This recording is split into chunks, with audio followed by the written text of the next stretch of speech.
हमारी installation screen आ गई है। इसमें देखें ग्राफिकल इंस्टॉल है, एडवांस ऑप्शंस हैं, इंस्टॉल विद स्पीच सिंथेसिस है। तो इसमें बोल बोल के बताएगा भी आपको। हमें चूँकि ग्राफिकल से फ़िलहाल कोई इंटरेस्ट नहीं है, हम इसको नॉर्मल इंस्टॉल मोड में करेंगे। बट आई डेफिनेटली रिकमेंड कि आप लोग इसको बार बार इंस्टॉल करें, अनइंस्टॉल करें, इंस्टॉल करें और डिफरेंट मोड में इंस्टॉल करके देखें। ख़राब करें मशीन को जो इंस्टॉल करें, क्योंकि ये कौन सा कोई हार्डवेयर आपका ख़राब होना है। जो 8 GB की स्पेस है उसमें कुछ आप करेंगे, ख़राबी होगी, उसके बाद दोबारा उसको डिलीट करके एक नई VM क्रिएट कर लें और बनाना शुरू करते हैं। इससे आपको ये पता चलेगा कि ग्राफिकल इंस्टॉल में क्या होता है। आप यूज टू हो जाएंगे, यानी कोई स्क्रीन आपके सामने आएगी तो आपको अजीब नहीं लगेगा। अभी हमने इंस्टॉल पे क्लिक कर दिया।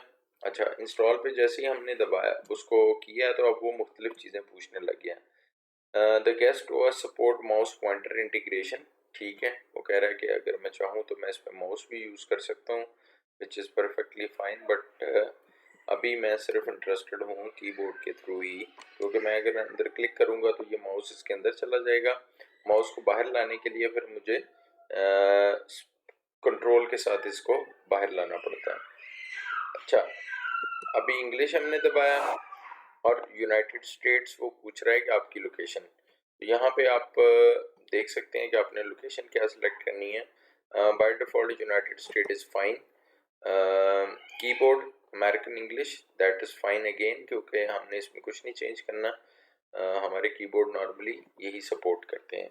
इस पूरी इंस्टॉलेशन प्रोसेस में जो एक चीज़ सबसे ज़्यादा इम्पॉर्टेंट है वो है कि लाइनक्स की पार्टीशन को हमने कैसे करना है। It's a pretty simple straight forward process. इसमें कोई आपको मुश्किल पेश नहीं आनी चाहिए, क्योंकि ये कोई बहुत लंबा काम नहीं होता। बहुत जल्दी ही इंस्टॉलेशन हो जाती है। यहाँ पे वो हमसे पूछ रहा है कि आपने जो होस्ट नेम लाइनक्स बनाई है इसका नाम क्या रखना है। ये आप अभी कुछ भी रख सकते हैं, लेकिन जब हम प्रोफेशनल नेटवर्क्स में काम करते हैं तो हमने सिस्टम्स के नाम पहले से प्लान किए हुए होते हैं। अभी मैंने इसका नाम माई लाइनक्स रख दिया है, लेकिन अगर फ़र्ज़ करें कल को मैं एक बहुत बड़ी कंपनी के लिए एक वेब सर्वर बना रहा हूँगा, तो मेरा मे बी मैं इसका नाम वेब सर्वर रखना चाहूँगा। मे बी मैं DNS बना रहा हूँगा तो मैं DNS रख दूँगा, जो मैं पैकेज इसके ऊपर रन करूँगा। और डोमेन नेम हम कोई भी दे सकते हैं। फ़िलहाल हम जस्ट फॉर अच्छा, टैब से आप इसके अंदर मूव कर सकते हैं। अभी हम zbits.live दे देते हैं, इससे कोई फ़र्क नहीं पड़ेगा कि डोमेन देने से क्या होता है। अच्छा, यहाँ पे देखें वो पूछ रहा है कि सेटअप यूज़र्स एंड पासवर्ड। ये जो you need to set up password for root. जिस तरह विंडोज़ में आपने देखा कि एडमिनिस्ट्रेटर अकाउंट होता है, इसी तरह लाइनक्स में ROOT रूट जो है ये एक एडमिनिस्ट्रेटर लॉगिन है। तो वो एडमिनिस्ट्रेटर का पासवर्ड पूछ रहा है। आप जो भी पासवर्ड रखना चाह रहे हैं वो रखें और इसको एंटर कर दें। वो इसको री एंटर आपसे करवाएगा और चेक करेगा कि आपने दोनों दफ़ा जो पासवर्ड दिया है वो सेम था, और अगर सेम था तो वो कंटिन्यू कर लेगा। अच्छा, अब उसने रूट तो लॉगिन कर लिया है, लेकिन लाइनक्स सीरियसली रिकमेंड करता है कि जब आप लॉगिन करें तो अभी हम हमेशा ट्रेनिंग के दौरान में रूट से ही लॉगिन होंगे, लेकिन जब आप प्रोडक्शन एनवायरनमेंट में काम करेंगे तो मेजॉरिटी जगहों पे ऐसे होगा कि रूट का एक्सेस आपके पास या तो नहीं होगा, या होगा भी तो रिकमेंडेड नहीं होगा कि आप रूट से लॉगिन करें। तो इसमें इसलिए इट्स नॉट रिकमेंडेड कि आप रूट से लॉगिन करें। लेकिन ड्यूरिंग ट्रेनिंग चूँकि बार बार हमें रूट से इंस्टॉलेशन करनी पड़ेगी, ये करना पड़ेगा, तो फिर हम रूट से ही काम करेंगे। प्रोडक्शन में ये होता है कि जब आप नॉर्मल ये जो यूज़र अभी वो पूछ रहा है क्रिएट करने का, ये आपके नाम का एक यूज़र है। मसलन मेरा नाम शहजाद है तो मैं शहजाद के नाम से यूज़र क्रिएट कर लूँगा। आप अपने नाम से एक यूज़र क्रिएट करें। ठीक है, ये पूछ रहा है user name for your account. I would go for same, कि मेरा यूज़र नेम भी वही है, और उसका पासवर्ड मैं एक सेट कर देता हूँ। ये मेरा पासवर्ड सेट हो गया और मैंने एंटर कर दिया। तो अब वो मुझसे पूछ रहा है कि क्लॉक कन्फिगर करने के लिए तो आप कौन से वाला क्लॉक चाहते हैं। अभी जो ऑप्शंस उसने मुझे दी हुई हैं, तो मैं फ़िलहाल ईस्टर्न क्लॉक ही करूँगा, ताकि बाद में लाइनक्स में हमें टाइम सेट करने का मौका मिले कि लाइनक्स इंस्टॉल करने के बाद कैसे टाइम सेट किया जाता है। तो मैं आपको ये बता रहा था कि रूट यूज़र जो है, जब आप तो सवाल ये पैदा होता है कि अगर रूट से हमने काम नहीं करना तो फिर हम सर्वर एनवायरनमेंट में काम करेंगे कैसे। तो आप नॉर्मली अपने शहजाद जो मैंने यूज़र क्रिएट किया है या जो आप करेंगे उससे लॉगिन करेंगे और रूट पे स्विच कर लेंगे जब आपने कोई काम ऐसा करना है जो आपको पता है कि रूट से करेंगे, और उसको स्विच करके वापस आप आ जाएंगे। उसके लिए जो कमांड यूज होती है वो SU होती है, स्विच यूज़र, SU। ठीक है, अब यहाँ पे देखें वो एक ऑप्शन ये मैंने आपको बताया था कि हमने जो 8 GB की डिस्क उसके अंदर लगाई है मशीन के अंदर जो वर्चुअली हम क्रिएट कर रहे हैं, वो हमसे पूछ रहा है कि मैं गाइडेड कर दूं। अगर आप गाइडेड करेंगे तो वो ये देखें गाइडेड करके देख लेते हैं, वो इंटायर डिस्क को SCSI समझ के SDA1, यानी यहाँ पे आप ये देखें कि वो SDA1 जो है वो आपको एज अ क्रिएट करने के लिए दे रहा है। रेड कलर में अगर आप देखें ना तो SCSI हार्ड ड्राइव है 000, उसके बाद SDA है। तो लाइनक्स में जब आप हार्ड ड्राइव SCSI यूज करेंगे तो इसका नाम हो जाएगा SDA, यानी स्टैंडर्ड जो S है इट्स फॉर SCSI और D फॉर डिस्क, और A जो है ये इसका मतलब है कि ये पहली ड्राइव है। यानी अगर एक सर्वर के अंदर मैंने 2 ड्राइव्स लगाई हुई हैं और दोनों SCSI हैं तो पहली का नाम हो जाएगा SDA और दूसरी का नाम हो जाएगा SDB। इसी तरह तीसरी होगी तो SDC हो जाएगी। अगर यही जो है ये SCSI के अलावा कोई और ड्राइव है तो naming convention might be changed. ठीक है, ये लाइनक्स की डॉक्यूमेंटेशन हम इंटरनेट से गाहे बगाहे कंसल्ट करके इसको देखते रहते हैं।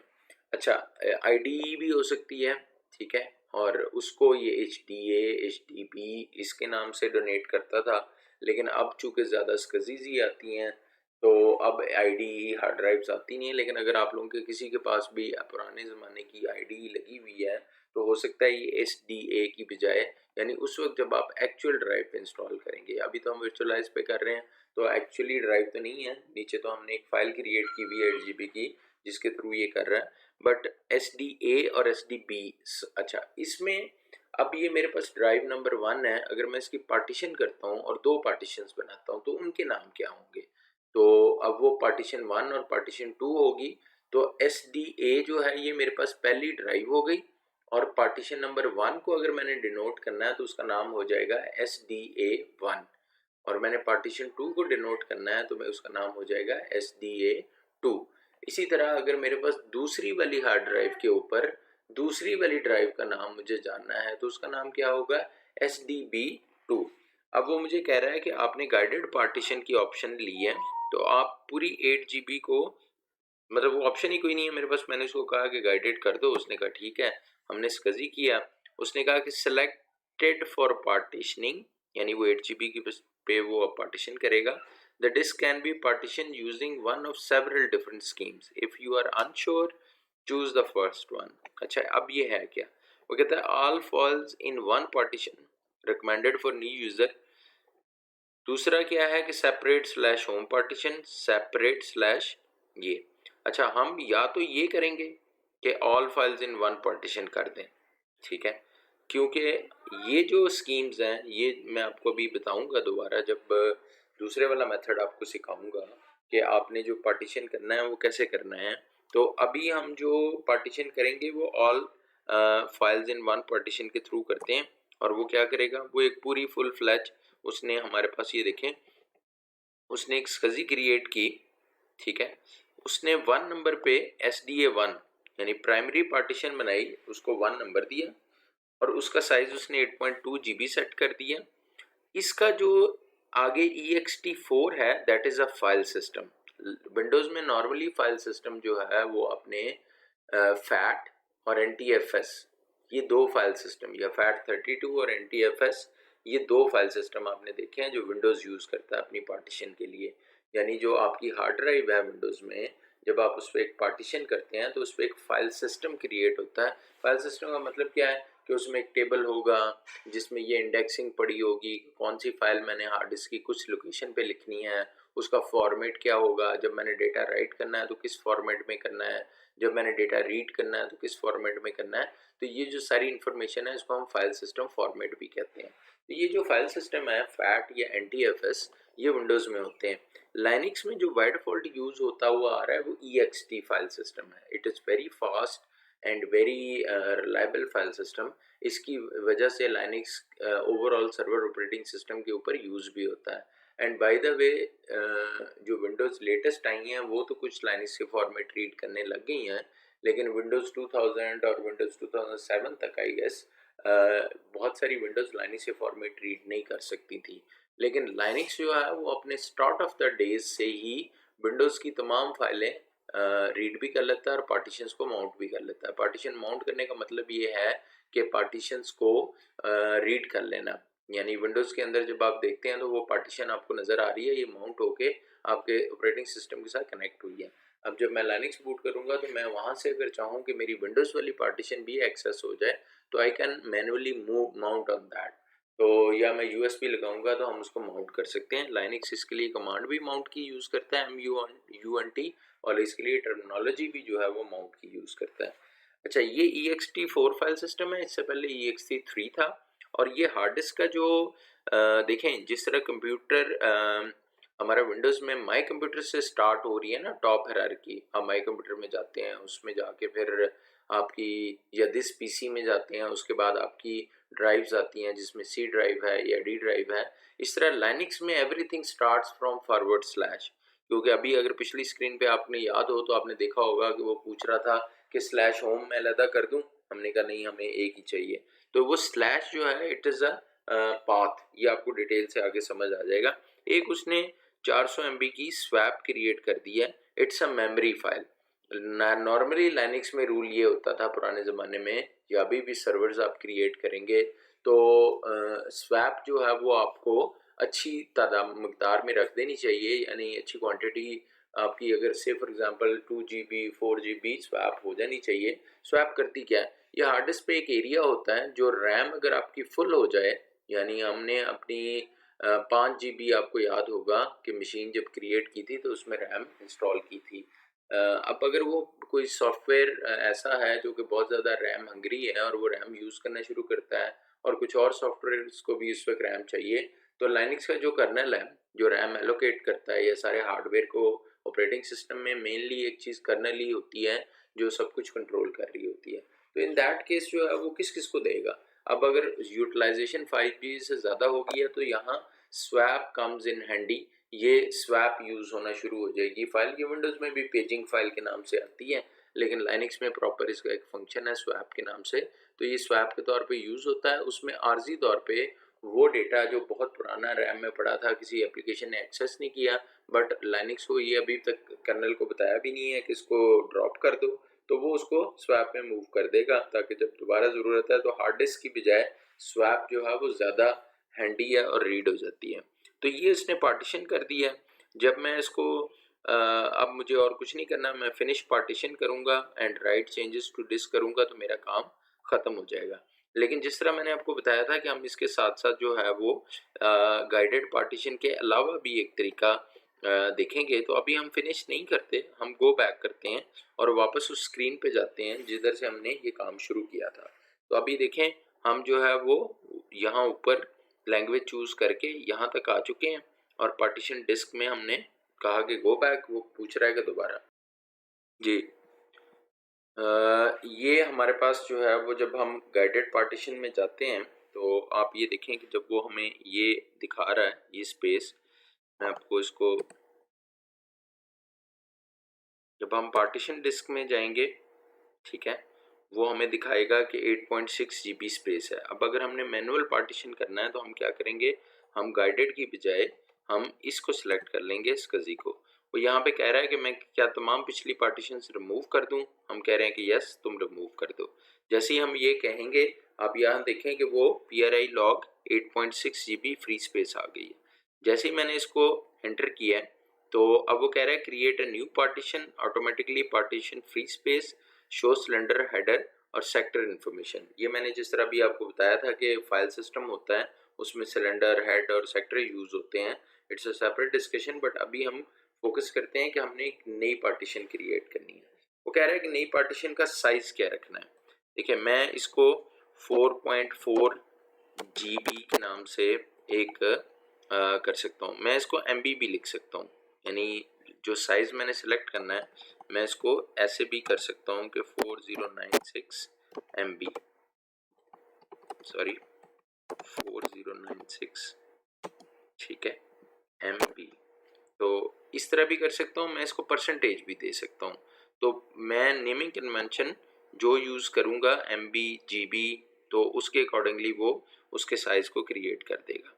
वो कह रहा है कि इज इट अ प्राइमरी और लॉजिकल, क्योंकि एक ही प्राइमरी होती है, उसके बाद बाकी सब आप लॉजिकल बनाते हैं।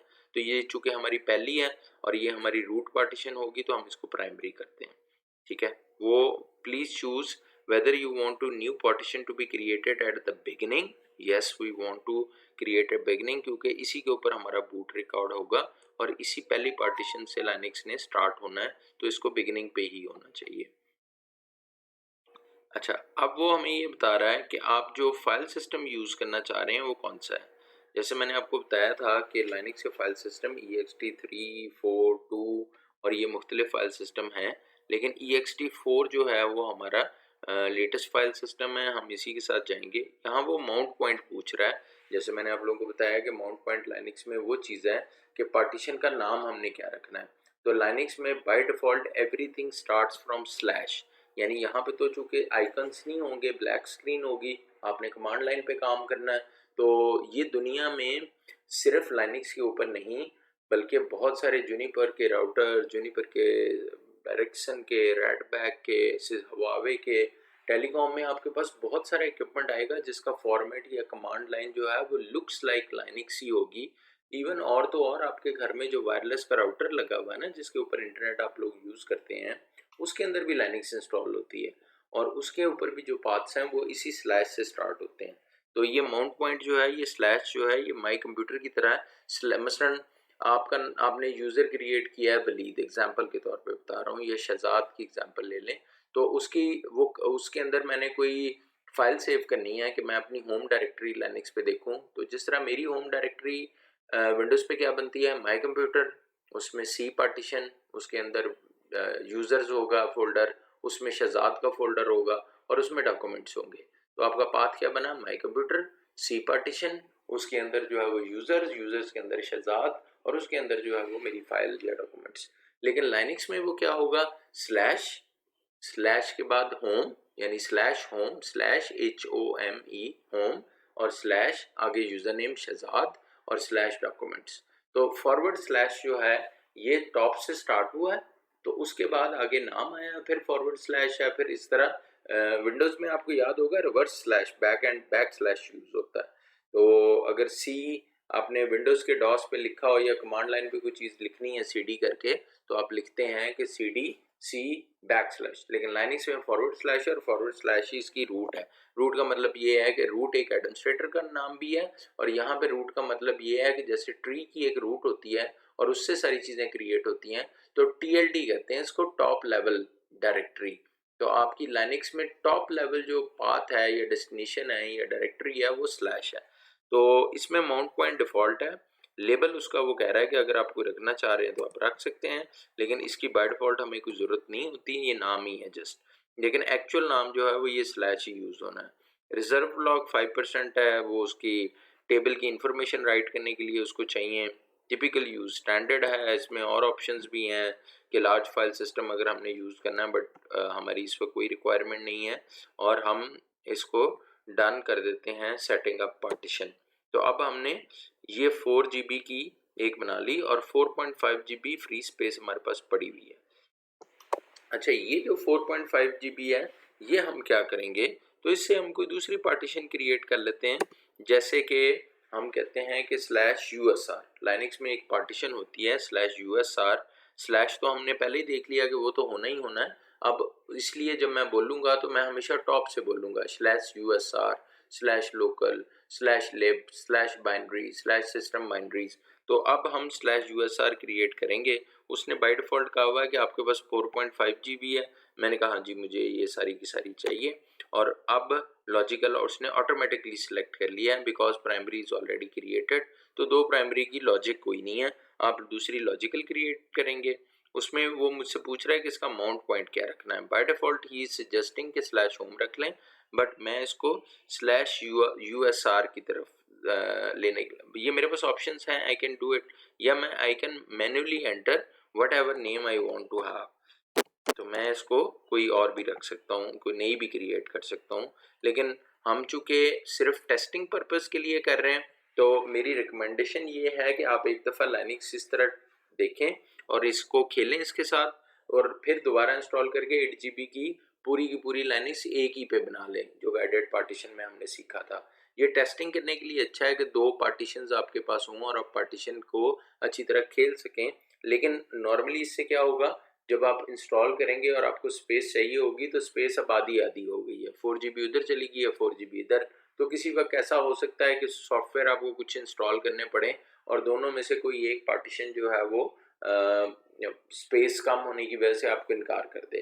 तो उन प्रॉब्लम से बचने के लिए अभी हम सीखने के लिए पार्टीशन अलग कर रहे हैं, लेकिन ये ताकि हमें पता हो एज एन इंजीनियर कि हमने जब लाइनक्स को पार्टीशन करना है, कैसे करना है, उसका तरीक़ेकार क्या होता है, कहाँ से जाके होता है। तो अब हमारी डन, हमने कर दिया सेटिंग अप पार्टीशन। अब यहाँ देखें हमारी एक प्राइमरी पार्टीशन है जो कि माउंटेड है स्लैश पे, और ext4 फाइल सिस्टम है और 4.1 GB साइज है। दूसरी 4.5 GB ext4 फाइल सिस्टम है और USR है। अच्छा, इसमें मुझसे एक गलती हुई है कि मैंने स्वैप इसमें क्रिएट नहीं की, ठीक है। तो हम अब वापस आते हैं और इस लॉजिकल को थोड़ा कम करते हैं और 500 MB 600 MB स्पेस निकालते हैं अपनी स्वैप क्रिएट करने के लिए, ताकि स्वैप भी हमारे पास मौजूद हो। तो ये जो पार्टीशन है मैंने इसको डिलीट कर दिया, ठीक है। तो मेरे पास ये वापस फ्री स्पेस आ गई।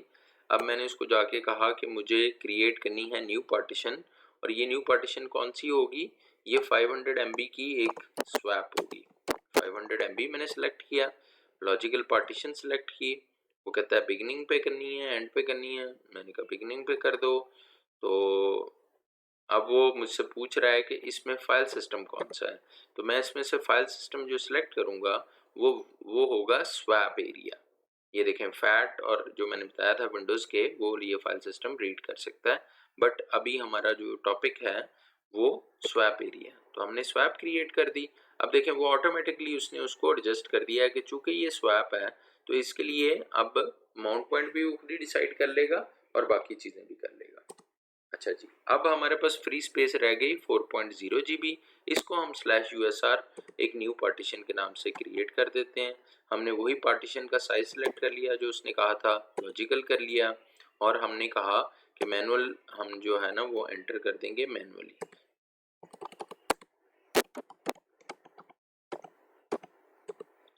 ठीक है जी, ये हमारे पास ext4 फाइल सिस्टम के साथ आ गया। अब हमारे पास देखें प्राइमरी आ गई 4.1 GB, स्वैप आ गई, और हमारे पास हमारी बनाई हुई /USR आ गई। अब हम finish partitioning and write changes to disk, ये उसने मुझे समरी दिखा दिया है। If you continue the changes listed below will be written to disk. वो कह रहा है कि otherwise you will be able to make further. अगर आपकी पहले से इंस्टॉलेशन है तो अब वो इसको इंस्टॉल करने के लिए आपको वार्न कर रहा है कि अगर मैंने इसके बाद फर्दर एक्शन किया तो आपकी जो एग्जिस्टिंग 8 GB की ड्राइव है जो आपने VM क्रिएट करते हुए सेलेक्ट की थी, उसके ऊपर अगर कोई डेटा होगा तो वो उड़ जाएगा, ख़त्म हो जाएगा। तो हमने कहा कि ठीक है, हमें पता है, हमने पहले ही खाली रखी हुई है, एंड यस। तो अब वो देखें क्रिएट कर रहा है फाइल सिस्टम्स को, और वो जो पार्टीशंस हमने बनाई हैं उनको कन्फिगर कर रहा है। इसमें काइंडली अगर कोई सवाल हो आप ड्यूरिंग वीडियो भी नोट कर सकते हैं और उसको पेपर पे लिख लें, और उसके बाद जब आप अपनी इंस्टॉलेशन कर रहे हैं तो उसमें भी अगर आपके कुछ क्वेश्चंस आते हैं तो उनको नोट कर लें और फिर उनको वॉइस नोट पे मुझे ग्रुप में भेजते रहें ताकि बाकी स्टूडेंट्स को भी बेनिफिट हो, और ज़्यादा से ज़्यादा सवाल करें। ये अमूमन बहुत सारे टीचर कहते हैं, आप फिर भी नहीं करते, बट स्टिल मैं ये कहूँगा कि स्टूपिड सवाल किया करें। उसकी रीज़न क्या है, मैं अपने हम स्टूडेंट्स को हमेशा एक चीज़ समझाता हूँ। देखें, आप अपने 3 दोस्तों और मेरे सामने स्टूपिड क्वेश्चन करना पसंद करेंगे, या आप टीवी पे जब मशहूर कोई शख्सियत बने बैठे होंगे वहाँ पे स्टूपिड क्वेश्चन करना शुरू करेंगे। अभी एक पीटीआई की खातून मोहतरमा हैं ज़रताज गुल साहिबा, उन्होंने कोविड की सिचुएशन के ऊपर पिछले दिनों बयान दिया कि कोविड-19 में 19 जो है वो इस चीज़ के लिए यूज़ होता है। That is this case I am referring to कि ये सूरत हाल कब पैदा होती है, जब आप अपने दोस्तों के साथ या उन लोगों के साथ जिनके साथ आपके वालिदैन हैं या आपके उस्ताद हैं जो कि आपके वालिदैन की जगह पे ही हैं, और या आपके फ्रेंड्स हैं या आपकी करीब के, तो मैं अपने स्टूडेंट्स को कहता हूँ कि बेटा मेरे सामने शर्मिंदा नहीं होना, क्योंकि मैं आपको टीच कर रहा हूँ। अगर मेरे साथ आप शर्मिंदगी वाला रिलेशनशिप बनाएंगे और मेरे सामने सवाल पूछने से शर्मिंदा होंगे या अपने दोस्तों के सामने होंगे, तो याद रखें कुदरत का कानून ये है कि वो आपको मार्केट में शर्मिंदा करेगी। तो इट्स बेटर कि आप अपने स्टूपिड क्वेश्चन जो हैं उनको बाहर आने दें और आप उनको पूछें, क्योंकि स्टूपिड क्वेश्चन नहीं पूछेंगे तो आप कभी भी डिसाइड नहीं कर पाएंगे कि स्टूपिड क्वेश्चन क्या है और लॉजिकल क्वेश्चन क्या है। ये इल्म आपके पास आएगा ही तब जब आप सवाल पूछेंगे। डोंट एवर थिंक कि जो सवाल आप पूछ रहे हैं उसकी इंटीग्रिटी क्या है। मैंने बहुत सारे स्टूपिड लोगों को बहुत स्टूपिड क्वेश्चन पूछ के बहुत ऊपर जाते हुए अपने 21 साल के कैरियर में देखा है। So never make it any type of shame in this particular area, so you cannot ask a question. आपको कुछ सवाल बहुत ज़्यादा पूछने इसलिए चाहिए कि उसमें बहुत सारी चीज़ें हैं जो अभी आपने सोची भी नहीं होंगी, वो आपके सामने आ जाएंगी।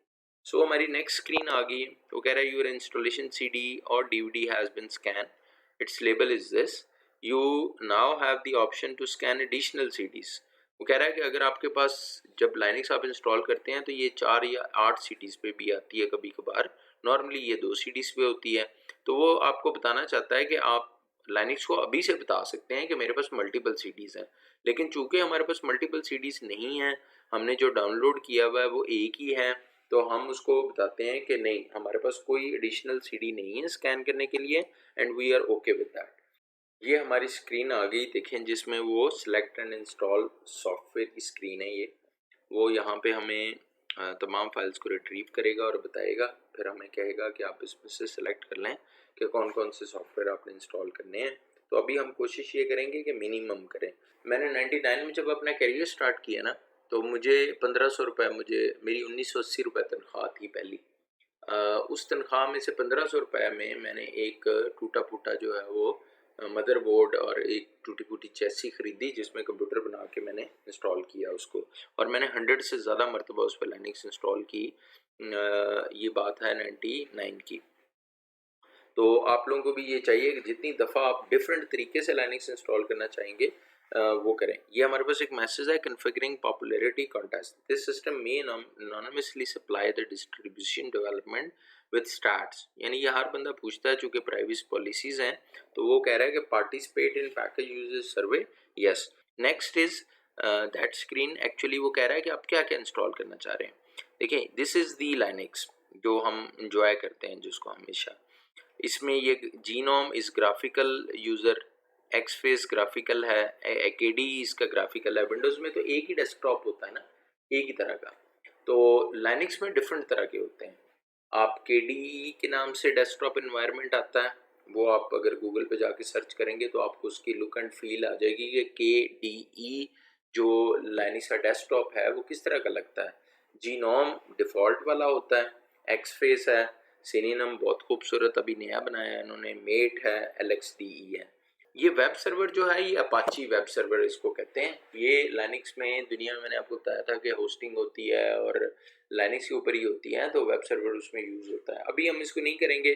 तो अभी जो चीज़ इंपॉर्टेंट है, प्रिंट सर्वर की हमें ज़रूरत नहीं है, स्पेस बार से हम इसकी सिलेक्शन कर सकते हैं कि हमें नहीं चाहिए। स्टैंडर्ड सिस्टम यूटिलिटीज़, यस, और SSH सर्वर। सबसे ज़्यादा बड़ी चीज़ जो है ना वो लाइनक्स में SSH सर्वर है। ये SSH secure shell, S for secure and SH for shell. Secure shell server जो है ये क्या करता है, ये आपको रिमोट एक्सेस देता है। यानी मैंने अगर एक IP एड्रेस के थ्रू या इंटरनेट पे जाके, या मैंने अपने घर बैठ के अपने ऑफिस के लाइनक्स को एक्सेस करना है, तो उसके लिए रिमोट मुझे होगा। इसकी डिटेल वीडियो मैं आपके साथ दोबारा शेयर करूंगा। जी, यहाँ पे जो एक चीज़ आखिरी ज़रूरी है बिफोर वी स्टार्ट इंस्टॉलेशन, वो ये है कि डेबियन डेस्कटॉप इन्वायरमेंट अगर आपने करना है और KDE सेलेक्ट करना है या जीनोम सिलेक्ट करना है। तो ये डेटा बहुत ज़्यादा आपका कंज्यूम करेगा, तो मेक श्योर कि आप अगर मोबाइल डेटा पे हैं तो 1-2 GB के करीब डेटा ये कंज्यूम कर लेगा डाउनलोड करने के लिए। तो अगर इस तरह का एनवायरनमेंट है तो आई वुड सजेस्ट कि आप जो है वो सीडीज़ वो डाउनलोड कर लें पहले एक ही दफ़ा, जिसमें ये सारा कुछ हो, और इंटरनेट से ना करें इसको। और यहाँ पे अगर आपने डेस्कटॉप एनवायरनमेंट नहीं करना तो फिर आप इनको स्पेस बार के ज़रिए सिलेक्ट करें, और ये स्पेस बार से सिलेक्ट और डीसिलेक्ट हो रहा है, तो स्पेस बार से आप डीसिलेक्ट करें और सिर्फ सिस्टम यूटिलिटीज़ और एसएसएस सर्वर इनको आप करके कंटिन्यू करके एंटर कर दें। ख़त्म भी कर सकते हैं और रख भी सकते हैं, ठीक है। तो वो हमें चूँकि ज़रूरत नहीं है उसकी, लेकिन जब आपने केडी या जीनोम करना होगा तो उस वक्त आप करें। तो एसएसएच एक इम्पॉर्टेंट पार्ट था जो हमने देखा कि वो हमें इसमें इंस्टॉल करना ज़रूरी है। अभी लिनक्स इंस्टॉल स्टार्ट हो चुकी है। ये अभी फाइल को रिट्रीव कर रहा है और आपको स्टैट्स यहाँ पे शो करता रहेगा। जी, हमारा ये आप देख रहे हैं कि इंस्टॉल हो चुका है जो उसने करने थे। अब वो boot loader, what is a boot loader? देखें, जब मशीन आपकी स्टार्ट होती है, this is very important discussion जो मैं आपको करने लगा हूँ। आप हार्डवेयर बनाते हैं और उसके ऊपर एक ऑपरेटिंग सिस्टम इंस्टॉल करते हैं और ये चीज़ें आपस में कोऑर्डिनेट करके कैसे चल रही होती हैं। तो देखें, जब आपका कंप्यूटर, कोई लैपटॉप है या डेस्कटॉप है, वो जब ऑन होता है, स्टार्ट होता है, तो सबसे पहले कंप्यूटर में एक बायोस होती है, BIOS, बायोस उसको कहते हैं। ये कंप्यूटर मैन्युफैक्चरर या मदरबोर्ड मैन्युफैक्चरर जो हैं, ये क्या करते हैं कि जब कंप्यूटर बनाते हैं तो उसमें ये सॉफ्टवेयर एक जो है प्री डिफाइंड होता है असेंबली लैंग्वेज या उस लैंग्वेज में लिखा हुआ है जो कंप्यूटर अंडरस्टैंड करते हैं। और ये क्या करता है, ये बायोस में यानी मदरबोर्ड के ऊपर फिक्स इंस्टॉल्ड होता है। आप इसको रिमूव नहीं कर सकते, अपग्रेड कर सकते हैं इसको, लेकिन इसके बगैर जो है वो मशीन आपकी ईंट हो जाती है, यानी पत्थर बन जाती है, वो काम नहीं करेगी। ये सॉफ्टवेयर करता है क्या है, ये छोटा सा पीस ऑफ कोड होता है जो एक्चुअली जब पावर ऑन होती है तो ये टेक ओवर कर लेता है सारी चीज़ को, क्योंकि कंप्यूटर जो है वो तो पीस ऑफ हार्डवेयर है ना, जैसे इंसानी ह्यूमन है। तो आप जब सोए हुए होते हैं तो आपका ब्रेन जो है वो यूँ समझ लें कि कुछ फंक्शंस के लिए तो स्टिल जाग रहा है, बट मेजॉरिटी फंक्शन या आपका जो शऊर है या आपकी जो देखने की सलाहियत है वो उस वक्त डेड है। जैसे ही आपकी आंख खुलती है तो आपका ब्रेन टेक ओवर कर लेता है और इमेजेस जो हैं वो आपकी आईज से प्रोसेस होके क्या आप में से कोई बता सकता है कि आंख का मेगापिक्सल कितना होता है? तो ये जस्ट एक क्वेश्चन था जनरल नॉलेज के लिए। तो जो आई के लिए इमेजेस हैं वो ब्रेन में जाते हैं और प्रोसेस होते हैं और आपको नज़र आना शुरू हो जाता है। सेम इसी तरह जब कंप्यूटर फर्स्ट टाइम ऑन होता है तो बायोस जो है वो टेक ओवर कर लेती हैं एक ब्रेन की तरह, और वो फिर गाइड करती हैं। जहाँ पे आप देखते हैं कि स्टार्ट में बिल्कुल एक लोगो लिखा हुआ आ जाता है, जहाँ पे अगर आपका डेल का है या जो भी वेंडर आप यूज़ कर रहे हैं कंप्यूटर के लिए, उसका लोगो बना हुआ आ जाता है और कंप्यूटर पहली स्क्रीन से स्टार्ट होता है। और यहीं पे अमूमन सेटअप में जाने के लिए, बायोस सेटअप में जाने के लिए आपको डेल या F2 का बटन या F10 का बटन दबा के आप उससे जा सकते हैं कीबोर्ड में। तो ये जो बायोस है ये करता क्या है, ये बायोस ये करता है कि ये सारे हार्डवेयर को टेक कंट्रोल कर लेता है और उसके बाद जो है वो हार्ड डिस्क की या जो बूट मैकेनिज्म कन्फिगर किया हुआ है बाय डिफ़ॉल्ट फैक्ट्री में, या फिर आपने सेटअप में जाके खुद ऊपर नीचे कर दिया है, जिसमें मल्टीपल मीडियम्स हो सकते हैं। यानी आपने कंप्यूटर को बताना है, बायोस को कुछ नहीं पता, वो कहता है मैं सिर्फ ये बता सकता हूँ कि आपका ऑपरेटिंग सिस्टम कहाँ पड़ा है, लेकिन लिंक करना है ना हमने इंस्टॉलेशन में। तो जब हम ऑपरेटिंग सिस्टम इंस्टॉल करते हैं तो फिर बताना भी पड़ेगा। जैसे अभी जब हमने पार्टीशन बनाई है तो हमने बिगिनिंग में उसको बताया कि बिगिनिंग में पड़ा हुआ है। अब बायोस में बाय डिफ़ॉल्ट जो है वो क्या करता है, बायोस में पहले तो ये सवाल आता है कि किस मीडियम से बूट करना है। मसलन अगर मैंने सीडी डाली हुई है तो सीडी से बूट हो गई है। अगर अब मैं जब नेक्स्ट टाइम लाइनक्स की ये वीएम हमारी इंस्टॉल हो जाएगी तो हर दफ़ा सीडी से करेंगे तो ये तो इंस्टॉलेशन पे ही ले जाएगा। अगर हमने लाइनक्स रन करनी है तो वो हार्ड डिस्क से बूट करेंगे, हम अपनी सीडी निकाल देंगे जाके, ताकि वो ऑटोमेटिकली बायोस को ये पता चल जाए कि मैंने हार्ड डिस्क से बूट करना है।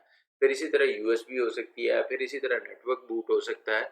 तो एक्चुअली बूट का मतलब ये है कि ऑपरेटिंग सिस्टम की इंफॉर्मेशन लेना और उसके फिर उस बूट प्रोसेस में जो डिफाइन हुआ है उस पर अमल करना शुरू कर देना, तो हैंड ओवर करना है।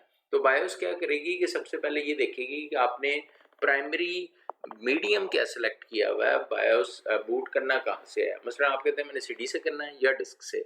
अब एज्यूम करते हैं कि आपने डिस्क रखी हुई है, तो वो देखेगा कि डिस्क तो बहुत बड़ी होती है, 10 जीबी की होती है, इसमें मेरा बूट रिकॉर्ड कहाँ पड़ा हुआ है। तो याद रखें this is called MBR, master boot record. तो मास्टर बूट रिकॉर्ड जो है, मास्टर बूट रिकॉर्ड जो आपका है, ये MBR कहलाता है और ये 512 बाइट्स पे होता है हार्ड डिस्क के बिल्कुल स्टार्ट में। यहाँ पे क्या लिखा हुआ होता है, यहाँ पे ये लिखा होता है कि ये जो हार्ड डिस्क है इस पे जो ऑपरेटिंग सिस्टम पड़ा हुआ है, विंडोज है या लाइनक्स है, इसको कैसे स्टार्ट करना है। तो बायोस उस पीस ऑफ कोड को पढ़ती है जो 512 बाइट्स में लिखा हुआ है MBR के अंदर, और फिर उसको एग्जीक्यूट कर देती है। अब उसमें क्या लिखा होता है, उसमें बताया हुआ होता है कि लाइनक्स का जो कर्नल है वो इस जगह पे पड़ा हुआ है और इसको माउंट करो। तो लाइनक्स सबसे पहले क्या करती है, या बायोस वो लाइनक्स का जो सॉफ्टवेयर अब चलना स्टार्ट हो गया है, आपको नजर आने लग जाता है कि ऑपरेटिंग सिस्टम स्टार्ट हो रहा है, वो MBR से जाके अपना सबसे पहले रीड ओनली में माउंट करता है अपनी हार्ड ड्राइव को, और उसके बाद जो है वो हार्ड ड्राइव से, चाहे विंडोज है या लाइनक्स है, वो देखता है कि मेरा कर्नल कहाँ है जिससे मैंने बूट करना है, उस कर्नल को रीड करके उसको एग्जीक्यूट कर देता है। जब ये कोड एग्जीक्यूट हो जाता है तो ये तमाम हार्डवेयर को अपने कंट्रोल में ले लेता है और बायोस फिर पीछे ऑफ हो जाती है या टेक उसका कंट्रोल खत्म हो जाता है। अब ऑपरेटिंग सिस्टम बूट होना स्टार्ट हो गया।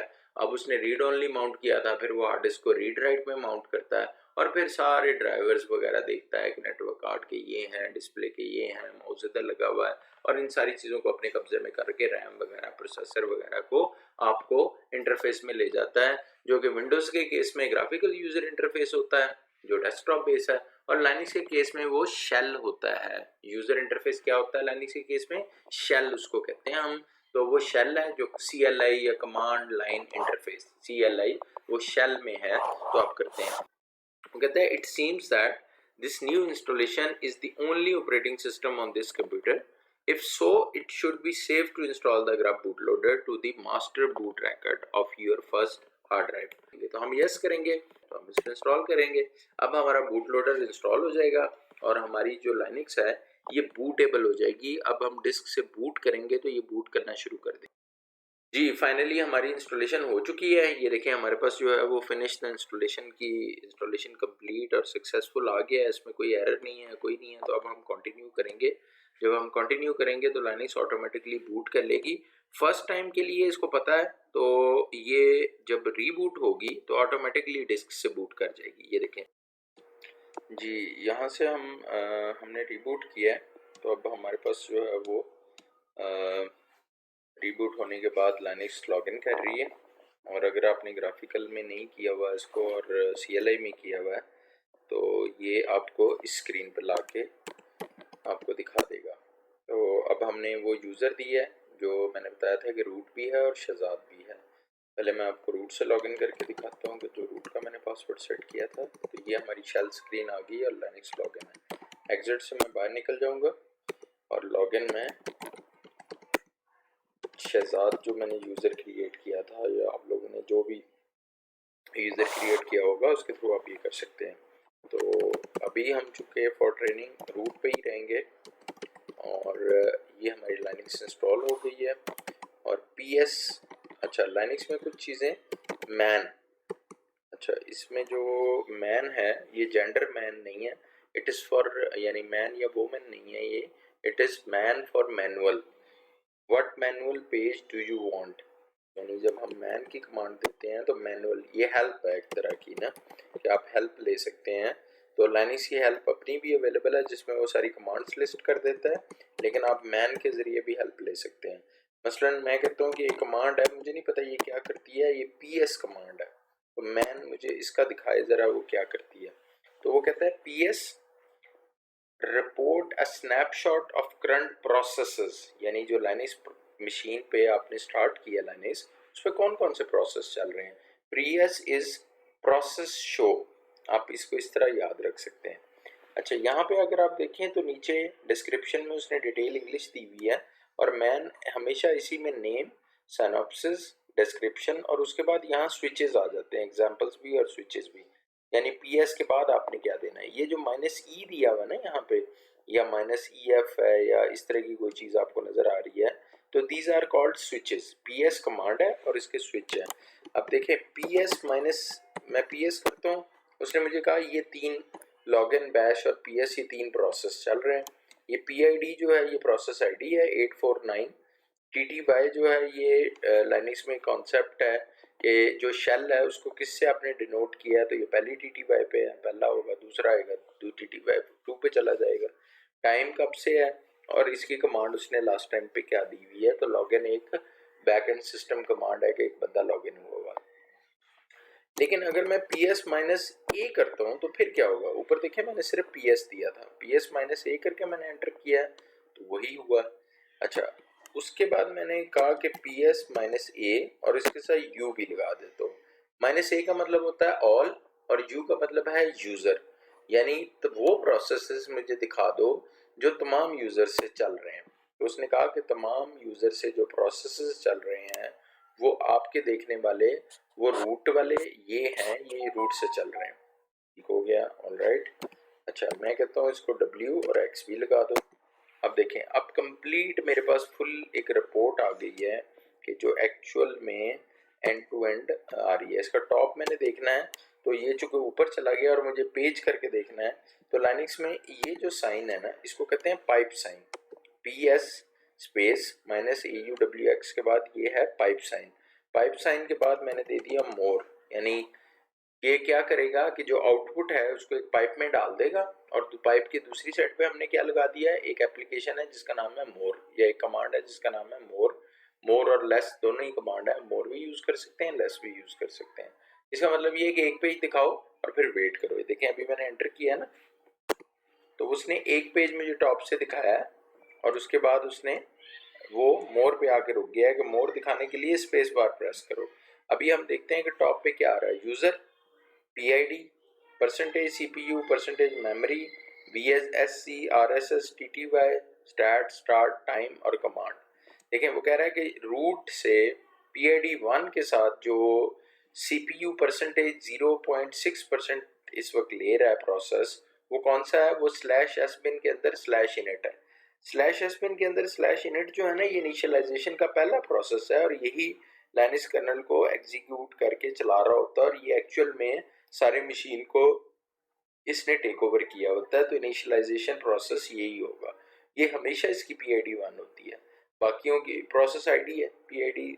अगर हमने PID से देखना, बाकी कुछ प्रोसेसेस चल रहे हैं ये वक्त के साथ आप जो है वो यूज टू होते जाएंगे कि ये क्या कर रहे हैं।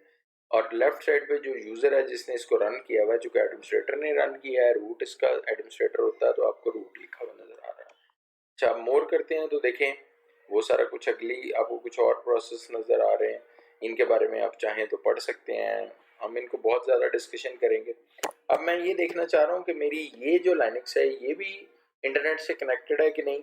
तो पिंग जो है एक कमांड है, इसको भी हम मैन करके चेक कर लेते हैं कि मैन पिंग क्या करती है। पिंग सेंड ICMP को रिक्वेस्ट टू नेटवर्क होस्ट, यानी एक मैसेज है, ICMP एक प्रोटोकॉल होता है, एक मैसेज मैं भेजना चाह रहा हूँ इंटरनेट पे पड़े हुए किसी कंप्यूटर को और वो मैं चाहता हूँ कि अगर उसको मिल जाए मेरा मैसेज तो वो मुझे जवाब दे। तो मैं करूँगा पिंग 4.2.2। आप हमेशा IP एड्रेस को पिंग करते हैं, ICMP मैसेजेस भेजते हैं, ये ICMP इको मैं भेजूंगा और ICMP रिप्लाई मुझे आएगा। तो मैंने अभी सेंड किया पिंग 4.2.2, उसका जवाब मुझे नहीं आया, इसका मतलब है कि ये अभी नेटवर्क से कनेक्टेड नहीं है। तो इसको चेक करने के लिए मैंने देखा कि मुझे IP एड्रेस मिला हुआ है और मुझे गेटवे मिला हुआ है। मैं अपने गेटवे को पिंग करके देखता हूँ कि मैं गेटवे को पिंग कर सकता हूँ, यस। अच्छा, अब मैं ट्रेस करके देखता हूँ, ट्रेस राउट, और मैं कहता हूँ कि 4.2.2 ये इंटरनेट पे जो मशीन पड़ी हुई है इसको ट्रेस करके मुझे बताओ, ताकि मुझे पता चले कि ये जो पिंग नहीं हो रहा कहाँ से नहीं हो रहा। तो मुझे पता चल गया है कि एक्चुअली ये पिंग ब्लॉक है, इंटरनेट की कनेक्टिविटी का इशू नहीं है। यानी इंटरनेट मेरा कनेक्ट हो रहा है, लेकिन चूंकि ये पिंग का मसला है वो ट्रैफिक को आगे जाने नहीं दे रहा, इस वजह से ये इशू आ रहा है मुझे। तो this is a one way कि हम जो है वो चीज़ों को टेस्ट कर सकते हैं और कुछ कमांड्स अब दे सकते हैं। अब ये लाइनक्स हमारे पास जो है वो आ गई है। वक्त के साथ साथ हम लाइनक्स एडमिनिस्ट्रेशन में जो है वो बाकी चीज़ें करते जाएंगे और हमारा आज तक का जो वो था वो यहाँ पे ख़त्म हो गया। इसमें काइंडली अगर कोई मसला हो तो मुझे ज़रूर बताइएगा और अभी मैं इसको ख़त्म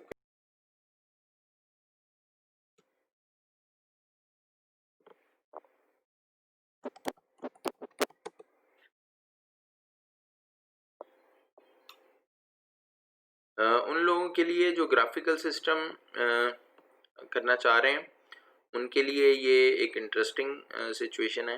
देखें कि यहाँ पे हमने ग्राफिक्स जो है वो उससे लॉगिन किया है, तो हमारे पास अभी ग्राफिक्स जो है वो लोड हो रही है।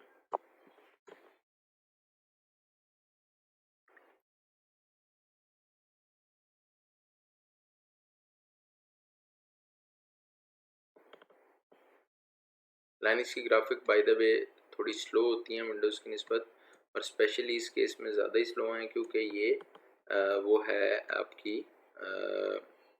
विंडोज़ जो है ये वर्चुअल मशीन पे है। देखें ये लाइनक्स की ग्राफिक्स लोड हो चुकी हैं और ये इसका एनवायरनमेंट है, इट्स वेरी ब्यूटीफुल और कम से कम विंडोज़ से तो बहुत अच्छा है। ये देखें डिफरेंट किस्म की चीज़ें आपको इस पर नज़र आ रही हैं। उसने साथ ही आपको बता दिया कि सॉफ्टवेयर अपडेट है, हमें नहीं चाहिए अभी। अभी जो असल चीज़ हमें चाहिए वो ये है कि हम ये देखें कि हमारी नेटवर्क की, यहाँ देखें बैटरी का साइन है, साउंड कार्ड उसने डिटेक्ट कर लिया और ये नेटवर्क कन्फिग्रेशन वो हमें बता रहा है। वहाँ यहाँ पे वो बताता है कि वायर्ड नेटवर्क है। अच्छा, हो सकता है आप लैपटॉप पे हों और वायरलेसली कनेक्टेड हों, लेकिन देखें आप इस वक्त एक वीएम के अंदर है, वीएम के अंदर वायरलेस डिटेक्ट नहीं हुआ अभी तक। वो वीएम को तो यही समझ है ना कि वो आपके रैकल वर्चुअल बॉक्स जिसके थ्रू ये चल रहा है उसने उसको जो कनेक्टिविटी प्रोवाइड की हुई है वो वायर्ड है, तो इसलिए लाइनक्स को वही नज़र आ रहा है जो उसको बताया गया है। अगर आप लाइनक्स को अपनी मशीन पे करेंगे तो यहाँ पे आपको वायरलेस का साइन भी नज़र आ जाएगा। तो ये जो है ये बैटरी भी फुली चार्ज है क्योंकि उसको यही बताया गया है। हालांकि बैटरी अगर फुली चार्ज यहाँ पे नहीं भी है तो एक्चुअल में लाइनक्स को यही बताया गया है क्योंकि जो होस्ट है वो विंडोज़ है, उसके अंदर वर्चुअल बॉक्स है। ये जो वर्चुअल बॉक्स है ना इसको हम कहते हैं हाइपरवाइजर। ये वर्चुअलाइजेशन में एक्सटेंसिवली यूज होते हैं। जब आप आएंगे तो हम लाइनक्स बेस्ड वर्चुअलाइजेशन के सॉफ्टवेयर यूज़ करेंगे, उसमें ज़ेन है, उसमें ओरेकल भी है और उसमें और बहुत सारे हैं। लेकिन अभी हमने जो कि विंडोज़ में मोस्ट कॉमनली यूज़ किया हुआ है प्रीटी इजी, तो ये लेकिन जब सर्वर एनवायरनमेंट आता है वहाँ कीमू भी है, वहाँ पे और बहुत सारे हैं। के नाम से एक आता है KMU आई गेस, हाँ वो है, और इस तरह के और बहुत सारे हैं। तो मैं हाइपरवाइजर के ऊपर एक डिटेल आपके साथ डिस्कशन करूंगा जिसमें हम मोस्ट कॉमन हाइपरवाइजर जो लाइनक्स के ऊपर इंस्टॉल होते हैं वो इंस्टॉल करके देखेंगे और उसके थ्रू फिर लाइनक्स के अंदर वर्चुअलाइजेशन करेंगे। लेकिन अभी आप जो है वो ये ग्राफिकल एक लुक इसकी देख लें। अच्छा, अगर ये नेटवर्क आपने कन्फिगर करना है तो वायर्ड की सेटिंग है, इसको क्लिक करें। जैसे आप विंडोज़ में क्लिक करके और अपने नेटवर्क कार्ड को आईपी एड्रेस या DHCP मोड कर लेते हैं। यहाँ देखिए उसने आईपी एड्रेस 10.0.2.15 और गेटवे 10.0.2.2 दिया हुआ है। ये जो 10.0.2.2 है ये कौन है? ये एक्चुअली आपका हाइपरवाइजर है, यानी ओरेकल वर्चुअल बॉक्स है। और ये .15 जो है वो अपने इंटरनेट के लिए 2.2 से कनेक्ट करेगी और फिर इंटरनेट जाएगी। अब हम चेक कर लेते हैं कि इंटरनेट जो है वो चल रहा है कि नहीं। तो उसके लिए हमें देखना होगा कि ब्राउज़र इस पे कौन से वाला है।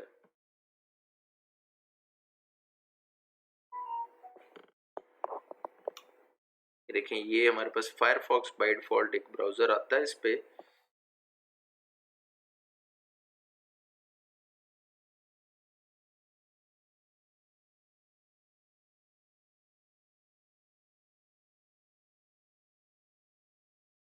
राइट, अब हम इसमें कोई साइट देते हैं and then we see if it works. Okay, so we can actually access the Google. So this is the case. ये ग्राफिकल है, इट्स वेरी ब्यूटीफुल, आप इसको एक्सप्लोर कर सकते हैं। Yes, I want to close 2 tabs. ये थोड़ा सा स्लो है, अगर आपके पास रैम या प्रोसेसिंग पावर ज़्यादा है तो आप वीएम कॉन्फ़िगर करते हुए इसको दे सकती है, लेकिन जब आप इसको अपने लैपटॉप पे डायरेक्टली इंस्टॉल करेंगे या जब आप बट आई अगेन रिकमेंड कि आप पहले उसके लिए ट्यूटोरियल पढ़ लें और फिर आप उसको डुअल बूट में लेके जाएं, तो you would be in a good shape. अच्छा, यहाँ पे ये देखिए, मैंने आपको बताया था ना कि डेस्कटॉप 2-3 हो सकते हैं, ठीक है, तो इसके डेस्कटॉप मल्टीपल आ जाते हैं, आप उनको सिलेक्ट कर सकते हैं। इसके स्विचेस भी होते हैं, उसके थ्रू भी आप इसको सिलेक्ट कर सकते हैं कि डेस्कटॉप अगर आपने मूव करना है तो वीएम में थोड़ा सा लिमिटेड होगा, लेकिन जब आप इसको अपनी मशीन पे इंस्टॉल करेंगे तो ये इसी तरह आपको बहुत सारी चीज़ें देता है।